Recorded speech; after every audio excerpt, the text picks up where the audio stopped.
সুপ্রিয় দর্শক শ্রোতা মণ্ডলী, এই মুহূর্তে আপনারা যে যেখান থেকে দেখছেন এবং পরবর্তী যে যেখান থেকে দেখবেন, আপনাদের সকলকে জানাই আমি আমার আন্তরিক অভিনন্দন এবং শুভেচ্ছা। হেডলাইন এবং ব্যানার দেখে আপনারা বুঝতে পারছেন যে আমি শেখ হাসিনা এবং খালেদা জিয়া বিষয়ে একটা কথা বলতে যাচ্ছি। আসলে আজকে দুইটা বিষয় নিয়ে একটু আলোচনা করব। তো প্রথমটি, আপনারা যা হেডলাইনে দেখছেন যে খালেদা জিয়ার প্রতি শেখ হাসিনার যে বার্তা, গত দুদিন আগে খালেদা জিয়ার অসুস্থতা নিয়ে আমাদের মাননীয় নেত্রী জননেত্রী শেখ হাসিনাকে ইন্ডিয়ান একটি পত্রিকা জিজ্ঞেস করেছিলেন যে আপনি তো জানেন যে খালেদা জিয়া খুব বেশি অসুস্থ, উনি হসপিটালে আছেন, এই ব্যাপারে আপনি কিছু বলতে চান কিনা বা বলবেন কিনা বা এখনো বলেননি কেন? কথাটা এমন ছিল। সেই জায়গায় উনি বলেছেন যে জি আমি শুনতে পেয়েছি, ইমেল বার্তা এটা, যে আমি শুনতে পেয়েছি খালেদা জিয়া প্রচণ্ড অসুস্থ, উনি হসপিটালাইজড, ভেন্টিলেশন আছেন, তো আমি ওনার দ্রুত রোগ মুক্তি কামনা করি।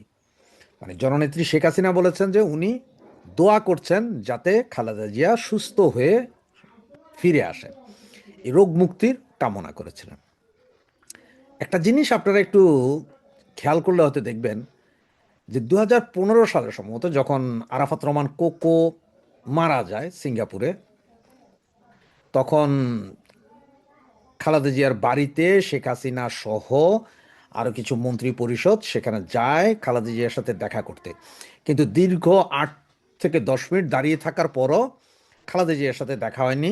বিএনপির নেতারা, সিনিয়র নেতারা এসে বলেছিলেন যে না, খালেদা জিয়ার সাথে এখন দেখা করা যাবে না, কারণ উনি খুবই শোকাগ্রস্ত, উনি ইঞ্জেকশন নিয়ে ঘুমিয়ে গিয়েছেন, এইসব বলে শেখ হাসিনাকে সেদিন সেখান থেকে পাঠিয়ে দেন। এছাড়াও এই যে আপনার 15ই আগস্ট 1975 সালের 15ই আগস্ট বঙ্গবন্ধু পরিবার পুরোটাকে হত্যা করা হয়, এমনকি 8 বছরের শিশু শেখ রাসেলকেও সেদিন হত্যা করা হয়। আর সেই দিনটিকেই এক পর্যায়ে খালেদা জিয়া এসে নিজের জন্মদিন পালন করেন এবং জন্মদিনের জন্য বড় বড় কেক কাটেন, কেক কেটে এই দিন পালন করেন। এরপরও আজকে যখন খালেদা জিয়া অসুস্থ, তখন শেখ হাসিনা সব ভুলে গিয়ে তার রোগ মুক্তি কামনা করেছেন। ফায়ারাজ, আপনার আরেকটা জিনিস খেয়াল করেন, যেদিন শেখ হাসিনার বিরুদ্ধে মিথ্যা হত্যা মামলার রায় দেওয়া হয় সেদিন খালেদা জিয়া শুক্রিয়া আদায় করেন। খালেদা জিয়া শুক্রিয়া আদায় করেন যে বিচার ঠিক হয়েছে, ওনাকে ফাঁসি দেওয়া দরকার, এবং তার 3 দিনের মাথায় উনি আবার কোথায় চলে যান? কোমায় চলে যান, হসপিটালে। এরপরও আমাদের জননেত্রী শেখ হাসিনা মানবতার দৃষ্টিকোণ থেকে খালেদা জিয়ার রোগ মুক্তি কামনা করেছিলেন। এটাকেই বলে মানবতা, এটাকেই বলে সহনশীল রাজনীতি। আর দ্বিতীয় আরেকটি যে বিষয়, সেটি হচ্ছে যে আপনারা সকলে হয়তো এতক্ষণে জেনে গেছেন যে তারেক জিয়া প্রায় 100 সাবেক সেনা কর্মকর্তার সাথে বসে একটা মিটিং করেছেন, সেটা অবশ্য জুম মিটিং, এবং সেখানে তিনি মিটিংয়ের শেষ পর্যায়ে এসে সাবেক ডিজিএফআইয়ের এক বড় কর্মকর্তা জনাব রুমির কাছে ক্ষমা প্রার্থনা করেছেন, এবং একবার নয়, তিনি সরি 3বার উচ্চারণ করেছেন। তার মানে তার আমলে উনি কি দুর্ব্যবহার করেছেন তার সাথে, সেটা নিয়ে তিনি ক্ষমা প্রার্থনা করেছেন। তো বিষয়গুলো একটু চিন্তা করেন যে তারেক জিয়া হঠাৎ করে সেনাবাহিনীর 100 সাবেক সেনা কর্মকর্তা এবং এই ভদ্রলোকের কাছে ক্ষমা প্রার্থনা করা। আবার ওইদিকে মির্জা ফখরুল ইসলাম আলমগীর তিনি কি বলেছেন? তিনি বলেছেন যে তারেক জিয়া বাংলাদেশে আসার ক্ষেত্রে ভারতের কোনো হাত নেই, ভারতের কোনো নিষেধাজ্ঞা নেই, কিছুই নেই। মানে পরিষ্কার করে দিয়েছেন যে ভারত বিদ্বেষিতা করার কোনো দরকার নেই, কারণ ভারত তারেক আসবে না যাবে, থাকবে না খাবে, এটা নিয়ে ভারতের কোনো মাথা ব্যথা নেই। সেটা পরিষ্কার করে দিয়েছেন আজকে মির্জা ফখরুল ইসলাম আলমগীর সেই মিটিং থেকে। এবং সেই মিটিংয়েই ডিজিএফের সেই সর্বোচ্চ কর্মকর্তার কাছে ক্ষমা প্রার্থনাও করেছেন কে? আমাদের তারেক জিয়া। এর ভিতরে জামাতরে বলেছেন যে জামাত 71 সালে কি করেছে সেগুলো যাতে মানুষ ভুলে না যায়। বুঝতেই পারছেন যে তারেক জিয়া হঠাৎ করে জামাতের সাথে দুর্ব্যবহার শুরু করলেন, জামাত তো আগেই উল্লঙ্ঘ করেছেন। তো সব কিছু মিলিয়ে আসলে নির্বাচনের দিন বা তারিখ যত ঘনিয়ে আসছে বলে আমরা মনে করছি, ততই তারেক জিয়ার চরিত্র হালকা হালকা করে চেঞ্জ হচ্ছে। এটা কিন্তু আসল চেঞ্জ না, এটা হচ্ছে পলিটিক্যাল চেঞ্জ, স্ট্যান্ডবাজি। এটা হচ্ছে যে ভোটে কোনোভাবে যদি মুক্তিযোদ্ধার সপক্ষের লোকজনের যদি আনা যায় কেন্দ্রে, যদি তারা কিছু ভোট পায়, এগুলোই হচ্ছে যে মূল কাহিনী, অন্য কিছু না।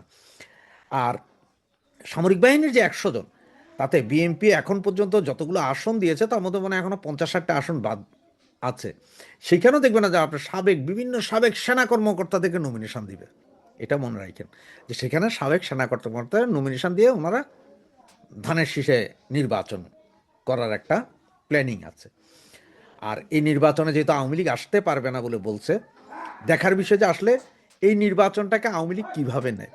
তবে একটা কথা আপনাদের মনে রাখতে হবে, ভারত যদি আওয়ামী লীগ না আসে, ভারত এই নির্বাচনকে স্বীকৃতি দিবে না, ইউরোপীয় ইউনিয়ন দিবে না, পৃথিবীর কম করে হলো 250 দেশ স্বীকৃতি দিবে না। হয়তো 5-7 জন দিতে পারে, তার মধ্যে একজন হচ্ছে যে পাকিস্তান, ওনারা দিবেন, টার্কি হয়তো দিবেন, বাকি কেউ কিন্তু স্বীকৃতি দিবে না। সুতরাং বিপদেই আছে ইউনূস সরকার। আর ওই যে যারা বাংলাদেশের বঙ্গু, যারা ওই যে ভারত বিদ্বেষিতা করেন, যারা ভারতের সাথে সব কিছু বন্ধ করে দেন, ভারত মানি না, ওই করি না সেই করি না বলছেন, তাদের বলি এই যে আজকে 10 দিনে পেঁয়াজের কেজি উঠে গেছে 180 টাকা। সে যেই মাত্র ভারত থেকে পেঁয়াজ আমদানির জন্য সরকার অনুমতি দিলেন, ভারত সরকারও বললেন যে ঠিক আছে দিব পেঁয়াজ, এই ধুমধুম করে নামা শুরু করলো। ভারতের 20 টাকার পেঁয়াজ এখন আপনারা আমদানি করে খাইতে হবে। ভারত ছাড়া যে আপনাদের কোনো গতি নেই, এটা বুঝেন। কারণ এর ভিতরে তো চায়না, টার্কি, মায়ানমার, তারপরে থাইল্যান্ড, পাকিস্তান, সবগুলো থেকে আনার চেষ্টা করছেন কিন্তু পারেন নাই। পারেন নাই মানে কি, আপনার যে টার্কি মার্কি চায়না থেকে যে কালো কালো বড় বড় পেঁয়াজ, যেটা এক একটা 1 কেজি হয়, ওগুলো হচ্ছে সবচেয়ে নিম্নমানের পেঁয়াজ। ওইটা দিয়া ইউরোপে, ওইটা দিয়ে ওইটারে কাইটা ওইটার ভিতরে ওয়াইন মিশায়, রেড ওয়াইন মিশায় একটা সস বানায়। কারণ ওইটা একদম সস্তা, সস বানানোর জন্য সবচেয়ে ভালো সস, সস্তা, ওইটা কোনো গন্ধ নাই, কিচ্ছু নাই, ওইটা খাওয়া। আর ওই যে আপনার এই কলা গাছের যে মাঝখানে যে বগুলি আছে না, ওইটা খাওয়া সেম।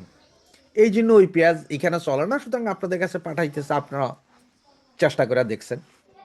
তো এখন পেঁয়াজ আনতে হইতেছে, 2 দিন পর আরও কিছু আনতে হবে। আজকে আমাদের কি বললেন উপদেষ্টা, ওই যে আপনার পররাষ্ট্র উপদেষ্টা, উনি বললেন যে ভারত যদি শেখ হাসিনাকে ফেরত না দেয় আমাদের কিছু করার নেই। কেন রে ভাইয়া, করার আছে না। ভারতের সাথে সমস্ত চুক্তি বাতিল করেন, সীমানা বন্ধ করে দেন, ভারতের বিরুদ্ধে যুদ্ধ ঘোষণা করেন, গাছ বাতুল হিন্দ করতে গিয়ে ওখানে যায় মরেন। ওইখান থেকে যুদ্ধ করে শেখ হাসিনাকে ফেরত এনে শাহবাগে ফাঁসি দেন। এটা আপনাদের হাতে আছে, এটা করছেন না কেন? এতদিন বললেন যে ফেরত দিতে হবে, দিয়ে দিবে, নিয়ে আসবো, ওই করবো সেই করবো, হঠাৎ চুপসে গেলেন ভাইয়া। আমরা কি এতই বোকা যে আমরা কিছু বুঝি না, আমরা দুধু খাই? জয় বাংলা, জয় বঙ্গবন্ধু।